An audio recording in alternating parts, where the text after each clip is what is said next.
everyone, this is TechTronics, and today I'm showing you how you can connect a Mac to a monitor using HDMI. So these are some things that you might need. This is a Lasuni USB-C hub, and by the way, this is for the newest Macs with USB-C ports. So if you click on this thing, you're going to see that it looks just like this. And all of the other ports are kind of irrelevant. You can still use them, but it's not important for this video. What is important are these HDMI. The HDMI is what allows you to connect it to your monitor. This is perfect if you have 1 or 2 monitors and you just want to connect it up. And if you have 3 monitors, then try to find one of these same types of adapters that have 3 HDMI ports, and that will allow you to connect it to 3 monitors. I'm going to be having links to all of these Amazon things in the description in case you want to buy. I recommend Lasuni because it's the one that I currently use, and in the Amazon cart, one other thing is your HDMI cord. So this is a relatively cheap one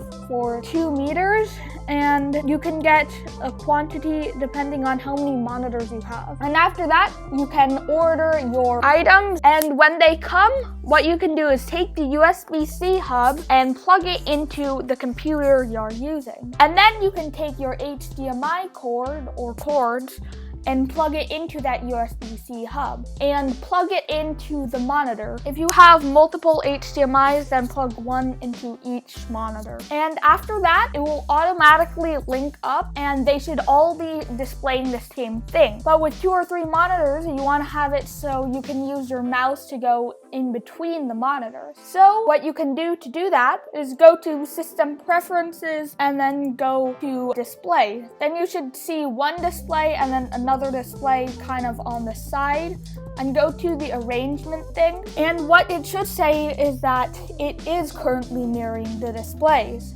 If you want it to act as 2 separate displays where you can move in between them, then click Turn Off Mirror Displays and click Arrangement again and put the monitors next to each other in that box however you want it to go. If you have 3 monitors, then in this arrangement there should be 3 boxes, and you want to put them in the order where you can go from one monitor to the next one to the next one in that order. And if you have 1 monitor, then you can just click the checkbox for mirror displays, because with 1 monitor, that's what you want. You want it so that 1 monitor is displaying the exact same thing as your laptop and nothing different. And after you have those settings done, you can close your laptop and your screen should flicker for a second and it should turn back on your monitors. Then you can freely move your mouse in between them and it should work perfectly. But when you do have your adapters ready, then basically just plug them in, wait for it to load, and then correct the arrangements. And everything should be ready and good to use. This is a very easy method to do this and doesn't take much work. But anyways, that's it for this video. I hope you enjoyed this tutorial on how to connect a Mac to a monitor using HDMI. Please make sure to leave a like, subscribe, and comment. This is my first video on the channel, so it would really help me out a lot. Also, make sure to leave a comment below if you have any suggestions for a future video or anything like that. Anyways, I'll see you in the next video.